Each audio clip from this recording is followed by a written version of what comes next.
those that are disproportionately affected, and then our essential workers.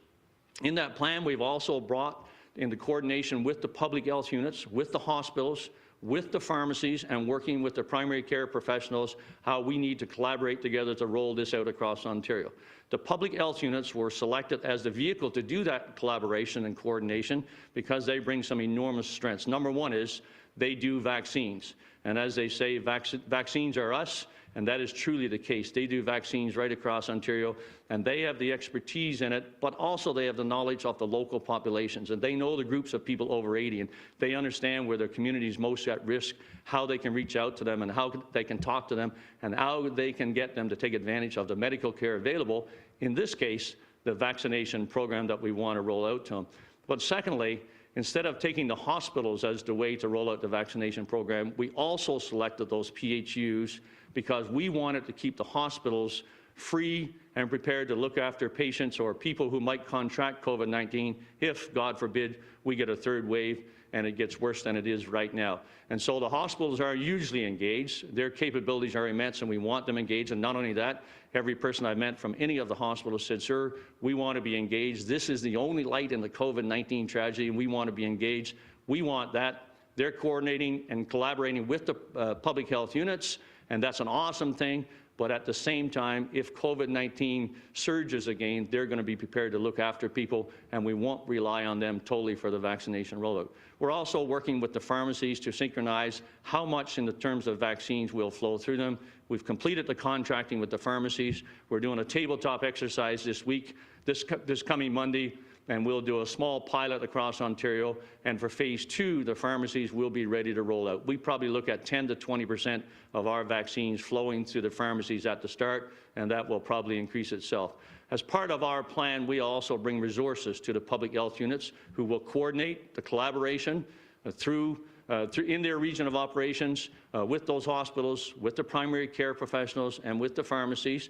We're going to bring resources and have brought resources to them, money to pay for the extra costs that they have, money to pay for bringing people out of retirement and putting them back on the payroll to put needles into the arms, money for expenses that they incur in a whole variety of ways. And we're also bringing to them the online reservation system and the customer service desk, which we are now furiously working to do the final stages of preparation, to test it thoroughly, and then to go live with on the 15th of March. And inside of that provincial plan, the public health units have developed their own plans. I've sat in on all of their knowledge sharing sessions where they walked through their plans, were challenged by different scenarios, took great lessons and lessons learned from other public health units, and actually prepared themselves to go. And my complete confidence was in making an assessment. They are ready to go, and I told the Premier exactly that. So the provincial plan is inclusive of our public health units. It is inclusive of our hospitals. It is inclusive of the pharmacies, and it also includes the primary care professionals. It's all hands on deck. We have asked each public health unit, with all of those resources, to make sure that they can rise to a minimum of 10,000 vaccinations per day. 10,000 vaccinations per day. There are 34 public health units in Ontario, and so you can do the math quite easily that given the number of vaccines that we could get, we can ramp up our capacity to put them in the arms of people very quickly across Ontario. Obviously, some of the smaller public health units would not ever get to that level because they would never have enough vaccines. And obviously, some of the bigger ones, like Toronto Public Health or Ottawa Public Health, would want to do much more. And we've said, tell us what you are doing to get to 10,000. They've done that. They've demonstrated during the tabletop exercises, during the knowledge sharing sessions. And we said, tell us what is your maximum, and then tell us how long it would take you to get there. And in Toronto Public Health, Dr. Davila and her team have laid this out superbly, and they know what they want to do, and they're looking at a capacity when all the systems are turned on, hospitals, pharmacies, their mass vaccination clinics. They've laid out 9 mass vaccination clinics, and the primary care professionals, that they're going to be over 400,000 vaccinations a week capable. So all those things are happening. It's not one piece of it at all. It's all hands on deck in this incredible medical system that we have in Ontario. The last thing I'll talk to you about is about the booking and the systems for putting reservations in place and when your term would come in to shoot. And we've not been able to do this, quite frankly, because the vaccination supply was so fickle. We had such a drought for such a long period of time. Now we have received the forecast through to the end of May and into June, actually, and we have more confidence we'll continue in a steady stream, and we have been able to lay out a variety of the calendar with the groups that will come in priority and when they should start. So as of now in March, we will start with the 80-year-olds and over in the 3rd week of March. We will start vaccinating them in our province. There are just over 600,000 80-year-olds and above. We will probably have to vaccinate about 550,000 of them. Some of them have been picked up before in the long-term care facilities and in retirement homes, and that's really a good thing. We will start on that 3rd week of March with the 80-year-old pluses. You will be able to find out when we go live on 15 March with the online reservation system and the customer service desk, a call service. You will be able to find out when you can get an appointment. If there are people who are not going to go online or can't use the call center, I simply suggest to you to become a vaccine concierge as family members or as community groups or as church groups and help those 80-year-old and a plus reserve an appointment for themselves. The public health units are reaching out to them now as we speak, and we'll do that over the next days here. In this next days, we'll turn on that online reservation system. We'll stand up the customer service desk, both of those on the 15th of March. We will have a flyer go out to households to say, when it's your turn, here's how you will find out, and here's what you should do, and here's what you should be prepared for. You will find out by public announcements from here at this podium to public service announcements, through the media, through phone calls, and from the public health units themselves, who, again, utilizing their strength of knowing the populations in their area of operations, in their region of responsibility, they will reach out to those populations and make sure they know. So you will be able to get an appointment. So starting the 3rd week of March, it was 80-year-olds and plus. Starting the 15th of April, it will be 75 years old and plus. Starting the 1st of May, it will be 70-year-olds and plus. And starting the 1st of June, it will be 65-year-olds and plus, and it will go down further from there. And so those are the blocks that we're working for. When we go live on 15 March with the online reservation system and the customer service desk, the call center, unless you're 80 years old, or unless you're acting to get a reservation for somebody who's 80 years old or more, please do not go online. You will not be permitted to go through the system if you're not in that age bracket or acting for somebody in that age bracket. And please do not call the call center. And then a week or 2 weeks in advance of when the next age blocks will go through, you will get the information again through the media, through the public service announcements, from this podium, and a whole bunch of other sources of information. So, ladies and gentlemen, we have a detailed plan for the province. The public health units are an incredible part of it. And if you're like me, you know, before either November or December, you perhaps didn't know what a public health unit was or really where it was. So when you go to get your vaccine, the only thing I would remind you of is that you're going to get it close to where you live. In your postal code, when you go on to reserve a vaccination appointment, your postal code will bring up the vaccination clinics that will be closest to your address, and then you will be able to reserve in them and go to it. And whether it's a Shoppers Drug Mart in Orleans, Ontario, or whether it's a drive-through vaccination clinic at Canada's Canada's Wonderland later on in the spring when the weather improves a bit, or whether it's a hockey rink, you know, in York region, the Ray 20 Centre, or whether it's other places, the ones closest to you will be the ones brought up that you will be able to reserve an appointment, and so you will get your vaccination close to where you live. And when you make the first appointment, you will make a second appointment to get the second needle into your arm and to get the immunization program complete. So, ladies and gentlemen, there it is, as clearly as we can lay it out.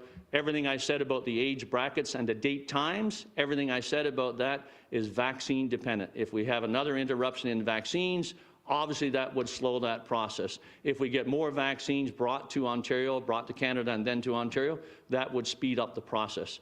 The last thing I would say, and I will stop then and take your questions, is the fact that throughout phase 2 into phase 3, we will continue to work at those in most vulnerable circumstances because we know it will be an ongoing work.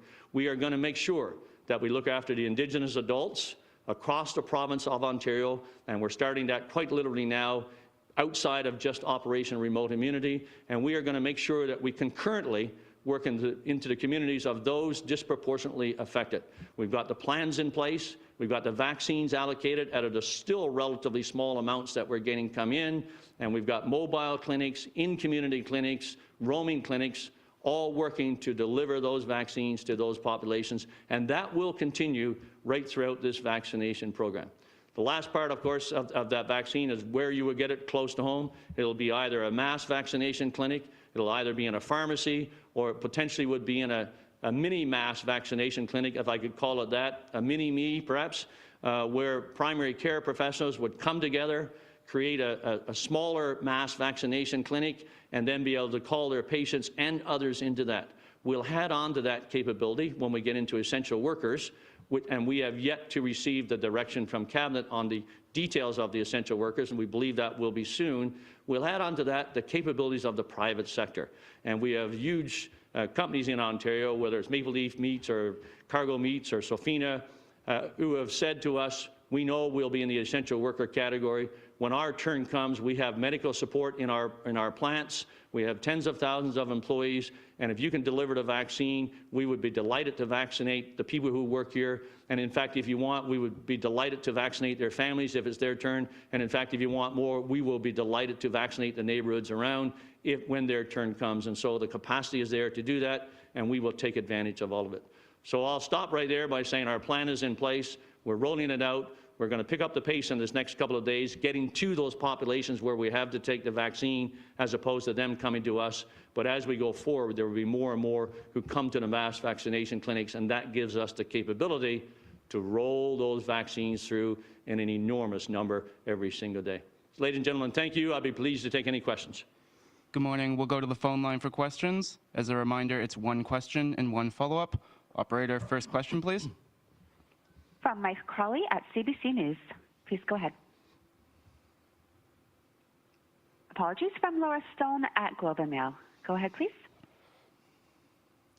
Hi there. Thank you so much. Good morning, Laura. General Hillier, I'm wondering if you can talk about the booking system and why Ontario's won't be live until March 15th. We've seen in Alberta and Quebec, for instance, their sites going live this week, and people are getting appointments for as early as next week. So why the delay here in Ontario? Because none of the populations that are in this next 4 to 5 weeks, Laura, we actually don't need bookings for them. We're working the healthcare professionals. We're working those in most vulnerable circumstances that I talked about, obviously the long-term care homes. We don't need those people to book appointments. We have a different methodology. We're going to the long-term care homes. In the hospitals and the clinics around Ontario, we're picking up the healthcare professionals, those patient-facing first. I stress that again because that's a significant number, and we want to get them that level of protection. It is not till at least the third week of March that we're into a category where we actually need bookings at mass vaccination clinics or in pharmacies or any kind of other clinic. And then we start that with the 80-plus-year-olds on that third week of March. So our aim is to be up and running on the 15th of March, have the call center and the online booking center working at the same time. In the interim, as I mentioned, also the public health units are reaching out to that population. Some have actually very few in numbers in their public health unit region, and they can reach out to all of them to make sure they know what they have to do to book their appointments. So we actually don't need the online reservation system yet because we simply don't have the vaccines to be able to get into the populations of hundreds, thousands, and millions that actually would need the vaccination reservation. So 15 March will work for us. I would have liked to have had it earlier, quite frankly, that and the customer service desk, but we have it almost ready. We're testing it to make sure that it works, and 15 March works for us to have it up and running. I would just stress again, when it goes live on 15 March, unless you're 80 years old or older, unless you're an agent or a family member acting for somebody who's in that category to get an appointment, stay off the online reservation system, please, and stay off the customer service desk call center. Thanks, Laura. Follow up. And General, can you address some of the criticisms around the communication of this? I mean, the big question that the public wants to know is, when am I going to get my vaccine? And you just very quickly kind of ripped through some ages in this press conference. It was hard for us to keep up. We don't know how many health professionals are participating in this, how many sites there will be across the province, how many pharmacies are participating. Are you going to present a clear outlined plan for the public, and can you address some of the criticism that we really don't have a clear sense of what Ontario is doing? Well, first of all, we haven't addressed a lot of those things, Laura, because we haven't had the vaccines to go into the general population, and the populations we've been at now, as I've said, are very specific populations. And I think most people of Ontario knew that. It was the long-term care homes, the higher risk retirement homes, the elder care facilities, the healthcare professionals, patient-facing. And then as we roll the plan out, that information will all become available. First of all, when you go online to book, it'll tell you which vaccination centers are going to be close to you and where you can get a reservation. The public health units in their communications will talk about where they have mass vaccination centers. Toronto has already done that by saying, hey, we are going to have 9 mass vaccination centers running, and here are the locations, and they will start them up as vaccines become available. So that is part of it. To have vaccination centers ready without vaccines, it kind of complicates the picture if you try to communicate all of that. Those communications will come. Be assured that when you come on to book your appointment, you will be given the vaccination centers, the vaccination clinics that are closest to you, and you will be able to go in and make a reservation. And so all that communication is coming. As the plan rolls out, we could not lay out the age group, quite frankly, because of the instability of the supply of vaccines. But as I said, 3rd week in March, we start with those 80 years old and older. 15th of April, it'll be 75 and upwards we'll start with. The 1st week in May, we'll start with 70 to 75. The 1st week of June, we'll go, or 70 and upwards, because there are always some that you would miss. The 1st week of June, we will be at, 65 to 70, and then the 1st week of July, 60 and upwards from there. So those are the brackets and when we see them going through. We anticipate if the supply is good, we will be able to start with essential workers the 1st week in May and continue rolling them out concurrently. And as I said, in the communities disproportionately affected, we're going to continue rolling really from where we are right now right out through till the end of the vaccination program. And that includes the Indigenous adults in the communities I talked about and the urban Indigenous. So there are the dates and times, Laura. And yeah, I know people want to know where all the vaccination centers are, but the vast majority of those vaccination centers are still not operating because we're at that different group of the population and we don't have vaccines to put in them to start them up. Next question. From Mike Crowley at CBC News. Please go ahead. Hi, General. You said that the lack of supply of vaccines up until now was one of the reasons why the online booking portal is not being launched until March the 15th, and that you're furiously working on it now. Can you square that? It doesn't kind of make sense to me, because shouldn't the province have had this booking portal, worked on by now already? You said that you wanted to have it ready sooner.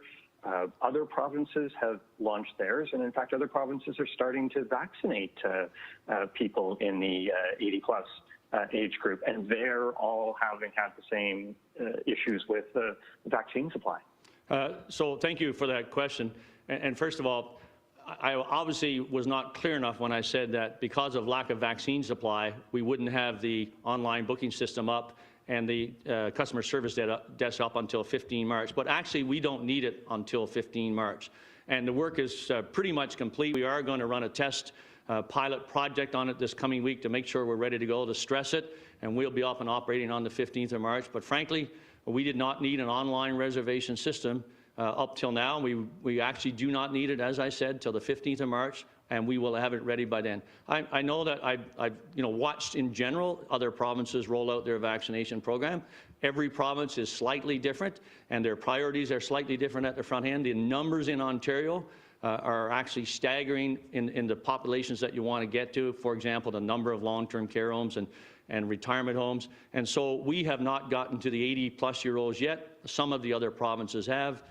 It depends on how they're running out their program and what their vaccinations are, what their priorities are. So we are in the priorities that we've been directed by the Government of Ontario. We're very comfortable with that. We will be ready the 3rd week of March to start in the age brackets and to work at them as fast as we possibly can. And if more vaccines come to Ontario, we'll be able to pull all of those age brackets forward, and including be able to pull the essential workers forward also. Follow up?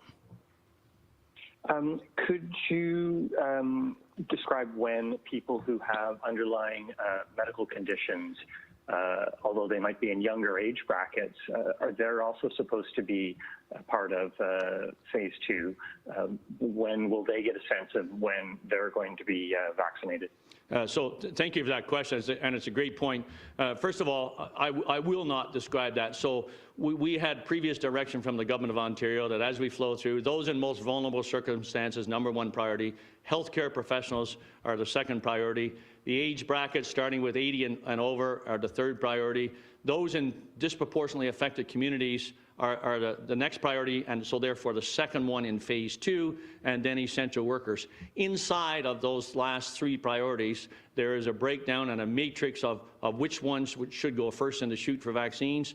That work is being moved now through Cabinet Committee into Cabinet to give their direction back to the task force on when to move it. And so in this next days, we would be able to articulate that. I don't want to do it now because that would be preempting the prerogative of Cabinet and the Government of Ontario. Next question. From Colin DeMello at CTV News. Please go ahead. Hi, good morning, General. Morning. I wanted to ask about the general timeline beyond the 65-plus population. Is the plan then for the vaccine delivery to be wide open to everyone of the general public, or is the province still going to be moving backwards using age as the determining factor? Thank you. And you know something, that's, first of all, that's a ways out there to start with. So there'll be an ongoing discussion as to what is the best way, and so much of it will depend on the vaccine arrival and how many there are. Because we may reach a point, you know, in late summer where the number of vaccines coming in are huge, and the number of people who have been done in those most vulnerable populations, pretty much that I've talked about here this morning, that most of those populations have been done, and we may be able just to go flat out to the general population. But that's a decision that we actually don't need to take right now. We can take that depending on the vaccine flow, depending on how many people would get vaccinated, particularly in those vulnerable communities where COVID-19 has visited its tragedy most. So, but a great question. We don't need to answer it right now.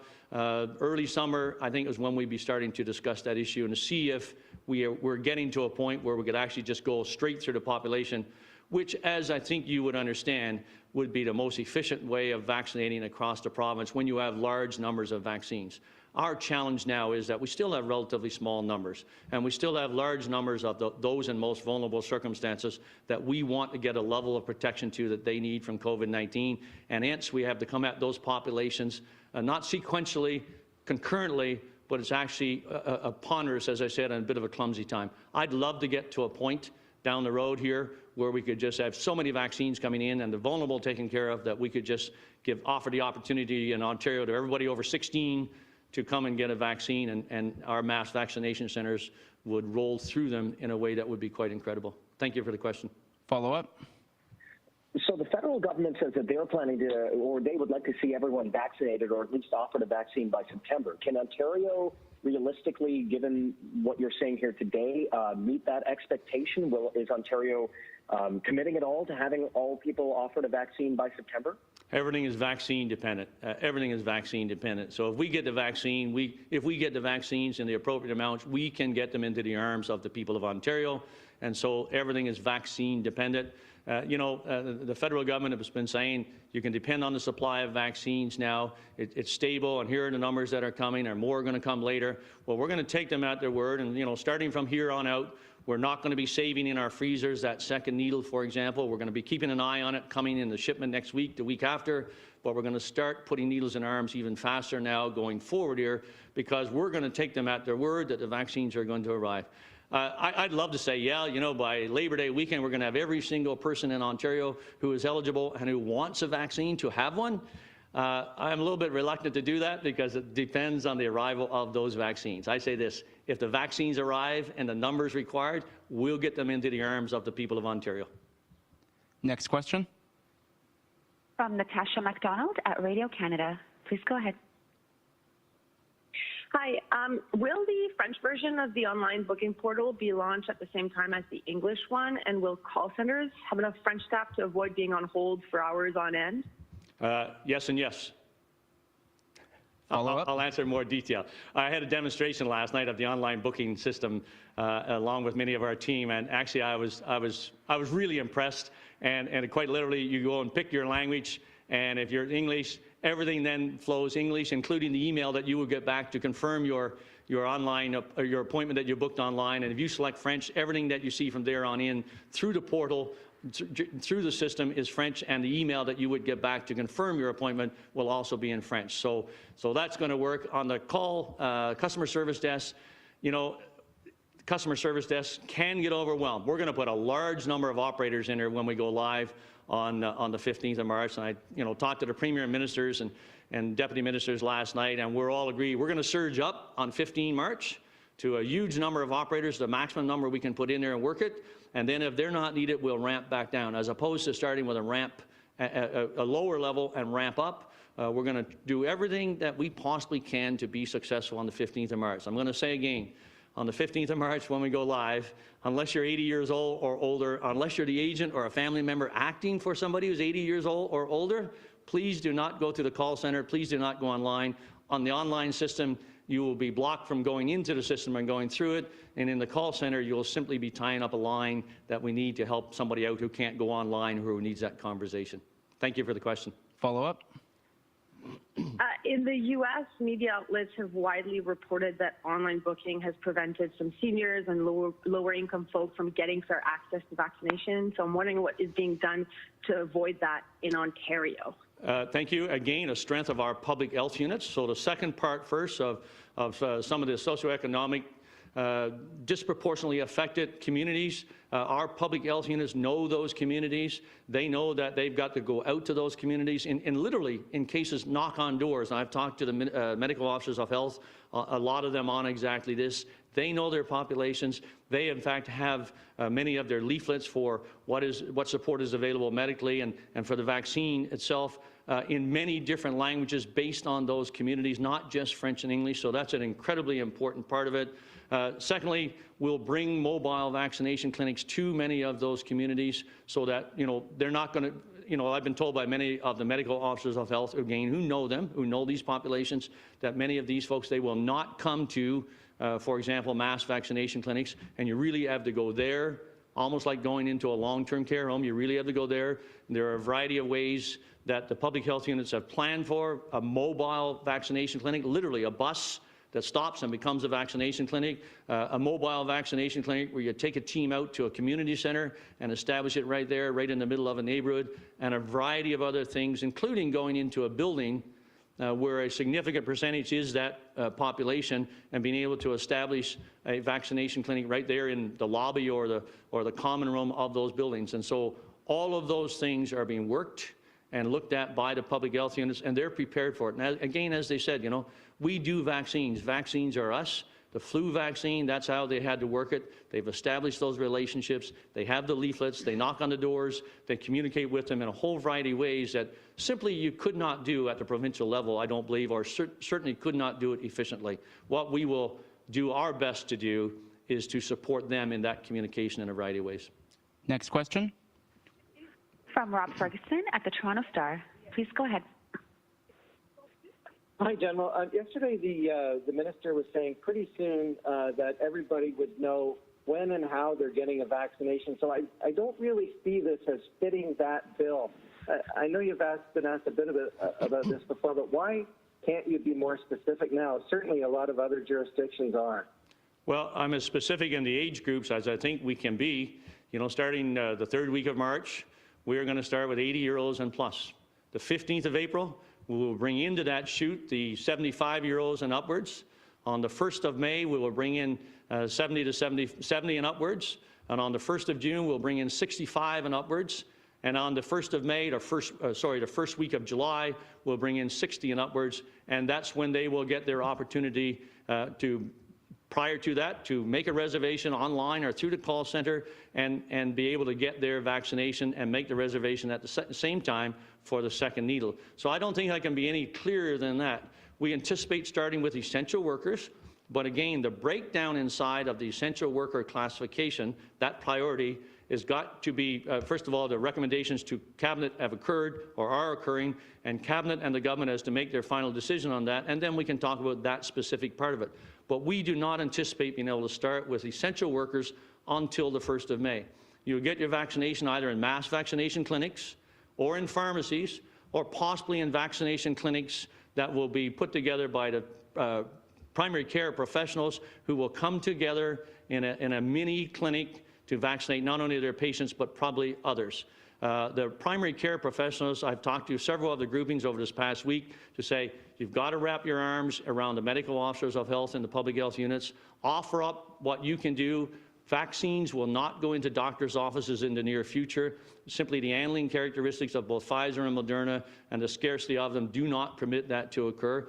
Those primary care professionals, they want to participate, they want to do things, and they want to offer up SWAT teams to our public health units, and indeed have to go into long-term care homes, to go in some of those populations, and so that's how they will get their vaccines. And all of those things will be close to where you live based on your postal code. So I'm not sure how much more specific I can be. We will reach out publicly from this podium with public service advisories, with actually leaflets that will go out to the age brackets saying, okay, in the next 2 weeks, starting at this specific date, for example, you will be able to go online and you will be able to reserve an appointment for your vaccine. And if you cannot do that or somebody cannot do it for you, you will be able to go to the customer service desk and reserve that appointment also. I'm not sure how much more specific we would have to be for the people of Ontario to take that, know when the date is, when they can go online and book an appointment in one of those kinds of clinics that will be very close to their home. So Rick Hillier, when 65-year-old pluses comes available, and I hear from this podium, through you, through a variety of communications messages, including public service announcements, I hear that, for example, on the 15th of May, I can now start reserving, I can go online and reserve my appointment. I will do so, and when I put my name in and my HOIP card and my postal code, whatever clinics are operating close to me in Ottawa will pop up, and I'll get an opportunity to reserve my appointment. If that's Shoppers Drug Mart on 10th line, or if that's the Sir Will School with a mass vaccination clinic, then those will pop up. I would be able to book and at the same time make my second appointment. Follow up? Okay, thank you for all that clarification, General. And just on I must be losing my touch. We heard last week about people over 80 would be called by their family doctor. What is that no longer happening then? No, listen, I talked to many of the organizations, obviously not all of the family doctors, and said, like, reach out to your patients, and most of them in seconds can pull down their list of patients, whether it's 30 or 40 or 50 of them, the number of patients in seconds, and know them, and they can reach out and say, give them that message. Hey, starting that third week of March, we're going to be able to get appointments for you, and you're going to know. And so, we can help you. I commend also, I think I said this earlier, church groups, community groups, family members. I read an article yesterday or the day prior in the New Yorker about a lady in New York City, a young lady who took it as her mission in life to become what she called a millennial concierge.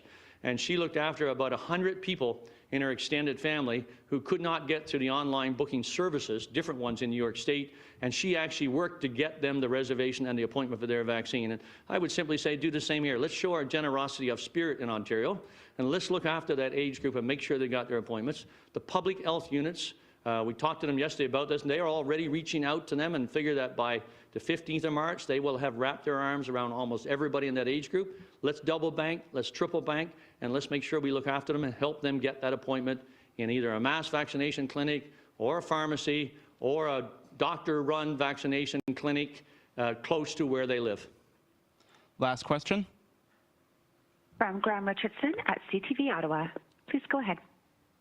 Just following up on that, just so in the interest of crystal clarity, doctors, family doctors, will not be delivering shots. Family doctors are being asked to message to their patients about how to get the shots. Do I have that right? Graham, no, you do not. Family doctors will deliver shots. They will not do it in their own offices earlier on in this vaccination program. The way the vaccine is, the way it has to be handled, and the spoilage that you would get trying to do that would be overwhelming, and we don't want to do it. The doctors understand that. I walked through it over this past week with several groups, as I mentioned already, and what we're asking those primary care professionals, including obviously the doctors, is to reach out to your patients, to reach out to the public health unit, to become part of a vaccination clinic with that public health unit, and many of them are already doing that, and then have your patients come to that clinic and to that public vaccination clinic and be able to give them the vaccination yourself or one of your colleagues. I know I talked to Dr. Vera Etches in Ottawa, the medical officer of health for Ottawa Public Health. I talked to her way back in December, and she said, you know, during the flu campaign, yeah, we had mass vaccination sites, we had the pharmacies working, but we had many of the doctors, of the family doctors in Ottawa, come together at the mass vaccination clinic, bring their patients to that clinic and be able to vaccinate them in that efficient way and still maintain that really great doctor-patient relationship. And so, yeah, they are going to administer vaccines. We need them. We want them. We want them to be those SWAT teams that go out there. And maybe when AstraZeneca shows, or maybe another vaccine shows and is approved and ready for use and we have big numbers, then maybe we could go back to vaccines in doctors' offices also. Follow up. The other question I have is, in Ottawa, we're also hearing in places like Guelph and Waterloo area, they're already doing online bookings in the Guelph area. And Ottawa has just announced they're going to go into high-risk communities age 80 plus starting March 1. So if I understand this correctly, these health units don't necessarily have to wait for the online booking. They can go ahead and move into these groups if they're ready. Is that correct? Graham, what we have said to them, and when you've made all reasonable efforts to get the priorities above that group, then you can start with what you've just described, say the high-risk 80-plus-year-olds in your area. And so Ottawa, as an example, have made tremendous progress at getting the long-term care homes done, the high-risk retirement homes, and the elder care facilities. And that's not to diminish what the other public health units have done. But let me just tell you, Ottawa has been lighting the road for so much of Ontario since this vaccination program started. And that's courtesy of the great leadership from Cam Love and Tony DeMonte and Dr. Vera Etches. And so they have a booking system which they've been using all along. They can continue to use that. The Ontario booking system will simply complement that, and you can go from one to the other and you won't even notice it. So yeah, we're not having a rigid guideline where, you know, you've done all your work, but you have some vaccines allocated to you, and therefore, because other public health units have not yet been able to do it, you must stop? Absolutely not. Thank you. Thanks, Graham.